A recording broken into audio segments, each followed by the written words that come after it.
Hi BookTube, it's Gina. Today is Tuesday, so it is Tag Tuesday, a day for a tag, and I am going to do a 1001 book tag, which is a tag that was created by Sandy at Ms. Reads a Lot, and I love this tag.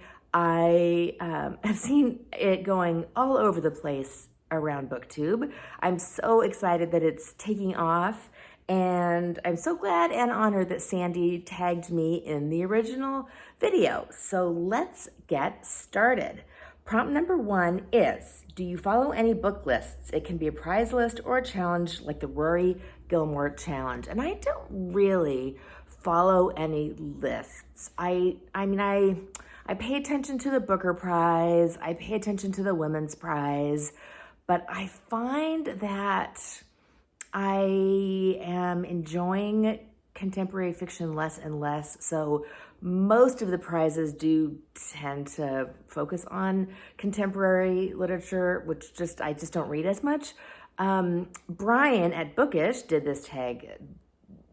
I watched it today. I've been on vacation, so my days are a little bit out of whack.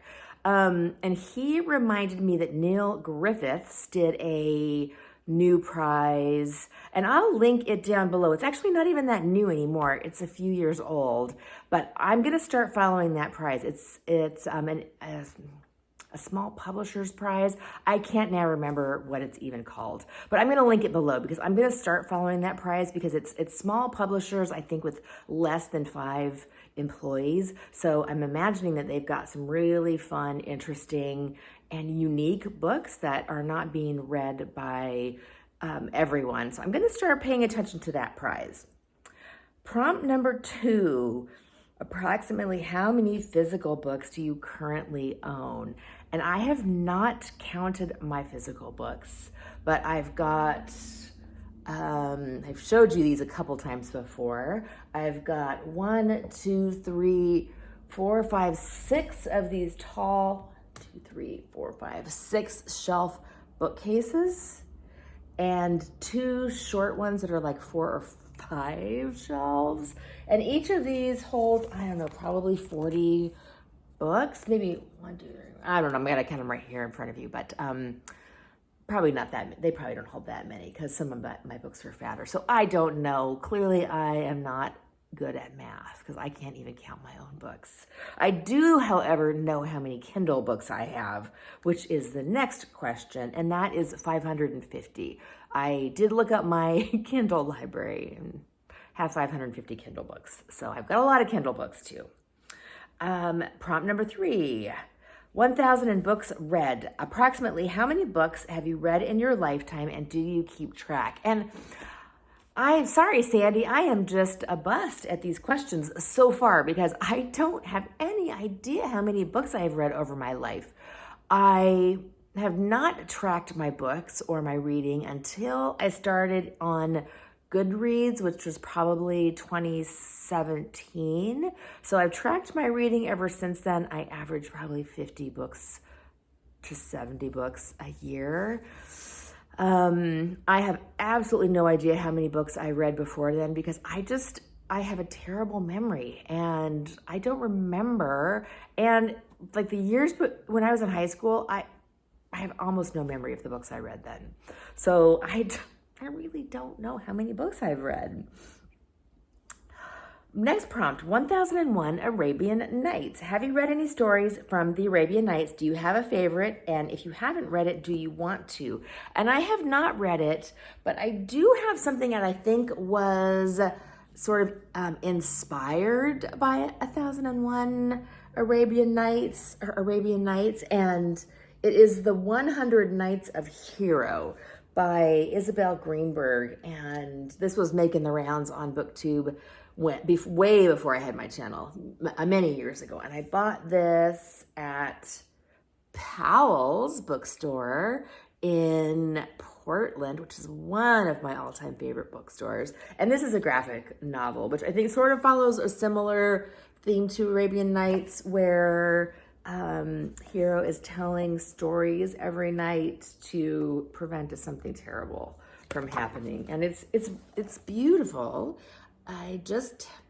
it's one of those ones I picked up because BookTube made me do it, and I do want to read it, but I haven't gotten to it yet. So that is going to bump up maybe to the top of my list. Next prompt is 1001 flavors. Do you have a favorite food or flavor? Oh, I love food. I love to eat. Probably if I had to pick a specific flavor, it would be Vietnamese food. There is a fast food-ish Vietnamese restaurant in a mall nearby me.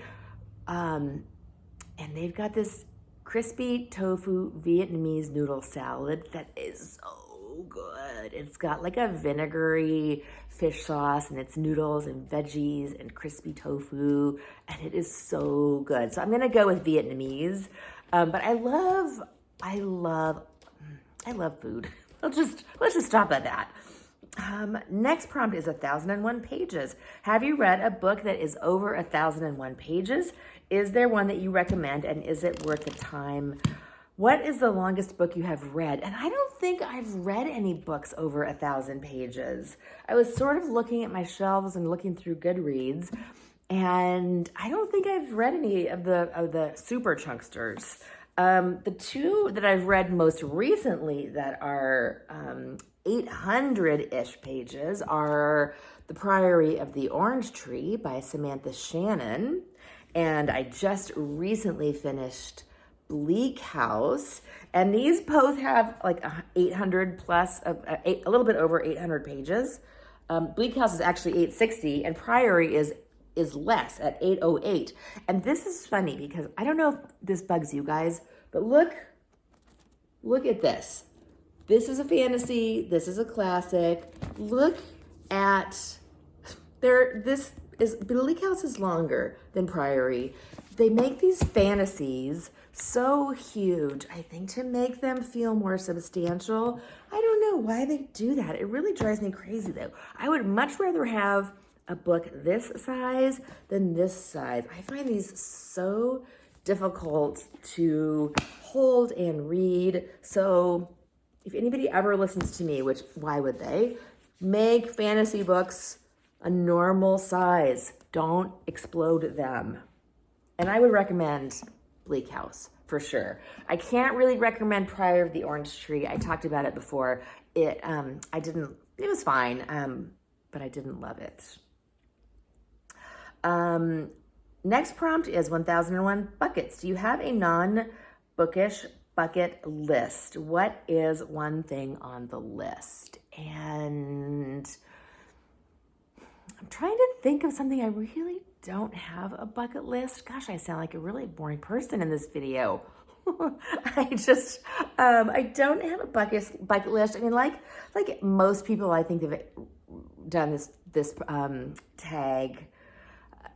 People want to travel more, read more, and I want to do all of those things too. But I really don't have a list. 1001 numbers. Do you have a lucky number, and is there a story behind it? I have a favorite number, and it's 9. And I don't know why, but it's been my favorite number since I was very young. And isn't that weird? But my birth date is September 18th. So I am 9/18, which also equals 9. So I don't know, but it's 9. Prompt 9, I lost track of the numbers. The next prompt is 1001 authors. Do you have a favorite author and or genre? So I love, all right, my favorite author is probably right now Rosamund Pilcher, which is these big, chunky sort of family sagas. I also love, of course, my Miss Read Thresh Green series, which is a English village in the early to mid part of the 30s, 40s, 50s, I think. Probably 50s. And I love these sort of cozy, relaxing ladies. So I don't think there's really a name for this genre, but I call it The Ladies, and it's, I've got Anita Brookner, I've got, of course, the Victorian ladies, George Eliot, I've got Robin Hobb in the fantasy, I've got Iris Murdoch in the literary, I've got A.S. Byatt in the literary, I've got Angela Thirkle and Barbara Pym. So the 19th century ladies, it's not really a genre, but it's probably my favorite type of book to read. The next prompt is 1001 activities. Do you have a favorite outdoor activity? And I am a bit of a homebody. My favorite outdoor activity is Disneyland, where I just was over the weekend, and I got back yesterday. And it's not really an outdoor activity, but it is mostly outdoors, and it is an activity. So since it's on my mind, I am going to count it. I love Disneyland.